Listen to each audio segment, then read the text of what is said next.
BuMpy's beer review. I have my friend John and Nelly with me to review this beer, which is in its third year rotation. Goat 3. And everybody knows that the third one in the series is always the best, especially in horror movies. So, debatable. This is a collaboration between Modest Man and Kettlehead. I believe both of them brew this beer using, I think, the same hops. This one on the label it says if they're out of this one's out of this one's brewed by Modest Man. I believe Kettlehead also puts out their own version. I believe they all use the same hops. I'm not sure if they just do something different with. Well, I mean, obviously where it's brewed, who it's brewed by. If they may like switch around where they put the hops or whatever. I'm not sure if any of that takes place, or if they just brew the exact same beer and they do come out differently. But in the past, I've noticed a difference between the two breweries. This is a double IPA. It comes in at 8.5% ABV. It's never the same every time it comes out. They're always using different hops, and this one has an experimental hop in it as well. Yeah. So it does have Citra and Citra on the spectrum. Citra and Citra on the spectrum. Citra and Mosaic. Somebody's on the spectrum. Mosaic Quantum. But the experimental one is HBC 638. I don't know what that is. What hop it will possibly be named, where it's from even. Yeah. And I haven't even heard of, like, I think I've had a beer with Citra Spectrum in it. I don't know the difference, because you have all the different things where they do the cryo hopping. They do like the frozen whatever. They do like the liquid extract hop stuff, and the quantum as well. I don't know what that is. So feel free to look it up for yourself. Just Google search like Quantum hops and not quantum mechanics and spectrum hops and see what the difference is. But yeah, let's go ahead and crack this one open. Please. No canned on date with this one. I never really. That's one thing about the Modest Man beers that is kind of disappointing, is I never can find a date. Sometimes they do. They started putting cans on some beers. They should do it on all beers. It should be super clear, and it should be either on the label, like on the side, or on the bottom of the can, where it's like really easy to decipher. And no date codes. Like, put the damn canned on date. Wow, that's it's like a hazy straw. It's a little light. The camera doesn't do it justice, to be honest. Well, maybe, right there it does. That color at the top there, it's like a hazy yellow straw color. Really like getting married, like, oh, you drank mine, I drank yours. Yeah, it's got a frothy white head, and it's that yellow straw, like John says. It's got that kind of milky look to it. Oh, pig can't see. Nice head and glass lacing. And get some aromas. Citrus. It's fruity.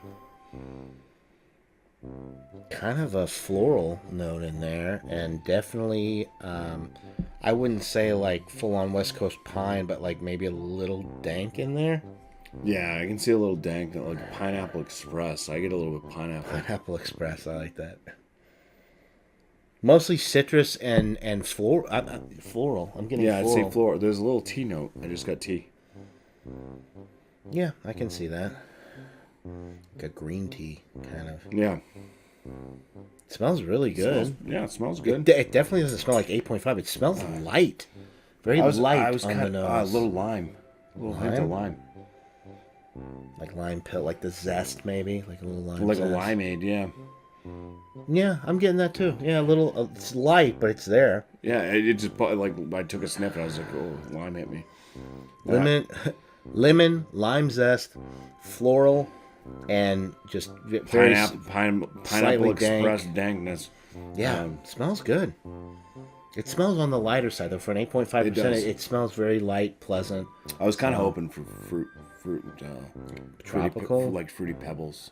I miss the fruity pebble like beers. the cereal grain Yeah. type. I like the adult nuggets. Yeah. One of the few good beers from that was Pipe Dream, wasn't it? That was Pipe Dream. All right, let's get into it. Cheers. Goodbye, Pipe Dream. Good riddance. It is kind of a lighter Super body. light. Yeah. How is this so light? It's 8.5, right? Yeah, 8.5. I mean, it's light because they must have not brewed it, mashed at a lower temperature. You know what? I just kind of brings me back to my childhood. You ever had a really good lemon ice? There's a little bit of like a lemon ice, like dessert type, not graham cracker, but like you know what I mean? Like Oh, when you say lemon icebox cake, lemon icebox cake. I never heard of that. I never heard of that. Maybe that's a southern thing. No, when you said lemon ice, I was thinking like Luigi's, like Maybe that too. The fruit, the ice. The frozen ice kind of, yeah. It's so different than any other IPA that I've had probably in the last year. Like this, I drink so many Treehouse IPAs, Spyglass. Like this is completely different than anything, especially at the 8.5% ABV. Yeah. I almost said price point. ABV point. I get like a wheat out of the malt factor of it. It's wheat. I get kind of lemon bis- marmalade spread biscuity. over a lightly toasted wheat bread. Yeah, I get a little bit of a biscuit out of the malt, which is surprising because of the color. And then there's grain. There's definitely a grain. This is the lightest 8.5% IPA I've had in a while. There's no tropical fruit. There's a slight dank, loads of citrus, and the floral kind of translates to the palate. You get a little passion fruit. No, I don't. Would you consider that tropical? Passion fruit? Is that in the tropical I don't fruit even know where range? passion fruit comes from. It's exotic fruit. The people that grow it, though, I hear are very passionate. They like to get it on. Is that like wrestling? Get it on. Yeah. Yeah, the floral note. It's almost like It does. yeah, It does have a bitter kick to it. but it's not the dank. Yeah, that slight dank note that I was detecting earlier is kind of Yeah, it's kind of an on the finish. earthy dank. It's not piney. So, see, I'm terrible at reviewing West Coast IPAs because I don't like them so much. Not that they're bad, but I typically gravitate more towards beers that are on the New England side or just hazy.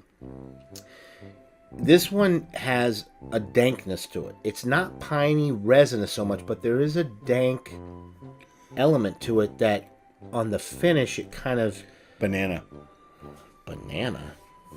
Put just a little bit on your palate. And, the and lime too. and It kind splash. of we talked about lime zest. That kind of comes through. Splash it on your tongue, like kind of just wiggle your tongue around as you have it in your mouth. Yeah, a little bit. Not Belgian banana, but like banana runts. Yeah. Like not like from like you get No. banana like yeast like flavor esters from the Belgian yeast. It's not like that. It's like a banana runts candy. The lemon, a little bit of the lime, floral, slightly dank on the finish. Super freaking light bodied. I would never in a million years guess that this is 8.5%. It kind of has. So we mentioned like the bitterness. It's not And that. you mentioned like maybe a little dank. Yeah. And I said kind of earthy tone. I get like, with strawberries and they have the leaves. They have the green leaves on the top. Mm-hmm. If you didn't eat the strawberry, but you just plucked the green leaves, that's also in the bitterness. It's got this kind of Can't say that I've fruit. ever had that. You've never eaten you've top never of the just straw. popped an entire strawberry in your mouth. Not with the leaves on the top. Yeah. Or I've done it. A donut. Donut? I've done it. Oh, you've done it? I like donuts. I had a little bit of like a phlegmy tongue, so kind of my Interesting. tongue stuck when I said done it. Done it. This is unique. It's really good. I like this. I think I'm liking this so much because it drinks super light for an 8.5%. It's citrus, it's dank, it's floral, it's so different. It's somewhat a little bit refreshing. It is refreshing. It's got a light, especially after drinking refreshing- something that reminds you of a barley wine. yeah. 'Cause barley wine's Yikes. refreshing. This is really refreshing and light bodied. It's probably the lightest bodied 8.5%. Yeah, IPA. there's no alcoholic flavors. No. There's no burning, warming. It's well balanced too. We talked about, the bitterness on the finish, the dankness.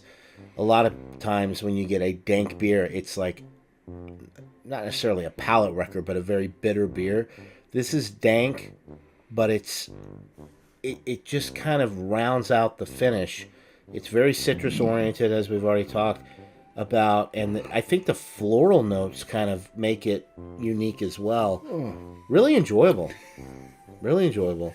I said today on BuMpY's beer review, but really it's tonight. Oh, yeah, it is tonight. No, It is I just yawned. So 10:20 p.m. at the time of this recording. I really like this. I would give this like a 94. I think it's a pretty solid A. It's unique. I think that's the kicker, is that if you're drinking a lot of like New England style juicy double IPAs and you come across this, it's 8.5%. It is juicy. It is a double IPA, but it's got the dank, it's got the floral. It feels super light. It drinks super light and sessionable for the ABV that it is. This is a winner. Yeah. What did I say? 94. yeah. So on my Good looking beer. what I would call it, I'd be in that kind of like mid range, very good to top, very good. Top end very good goes to like a 45. So this would be like I'd say Should like be a a 43, 90. 44. So I'm looking at like an 80, right around an 88, we'll call it. So B plus. Yeah. Not quite into the excellent range for you. So for me, it's like a solid A, but like not a outstanding to world class. So like 94 is like, A beer. It's definitely, I would highly recommend this because if you live up in New England and you drink a lot of, like if you watch my channel, I drink a ton of Treehouse, Spyglass. This is a refreshing, lighter take on beers like that, and the floral, like the other notes in there are so uncommon, I guess, for the style that we're used to with the New England IPAs. Yeah, the good thing is that think it's not on the cloyingly sweet side. Oh, no. Sometimes there's, If anything, it's IPAs more that- on the bitter side on the finish. I mean, it's Yeah. not a bitter beer, but compared to Yeah. like a full-on New England juice bomb, this is not that. This would not qualify as a New England juice bomb. This is more like a hazy double than a New England, in my opinion. that is And it's a goat. the on goat. label. 3. The third one. Maybe it's the experimental hop in there, that HBC, whatever. Like maybe that's given it. 638. Yeah, I mean, I've never had anything hop with that. No, and we won't know. And I mean, may- you can find out The once world it does may get never named. know. If it ever does. Yeah, if it actually makes it, it's experimental. Maybe they say nah. Man, we're not doing it. Anyways, yeah, that was the Goat 3 collaboration between Modest Man and Kettlehead. This was brewed at the Modest Man facility by Modest Man. Always looking forward to the goats. Looking forward to Goat 4 next year. But yeah, cheers, John. Link Thank to you. John's channel right here. Thank you all for watching. Cheers. Cheers.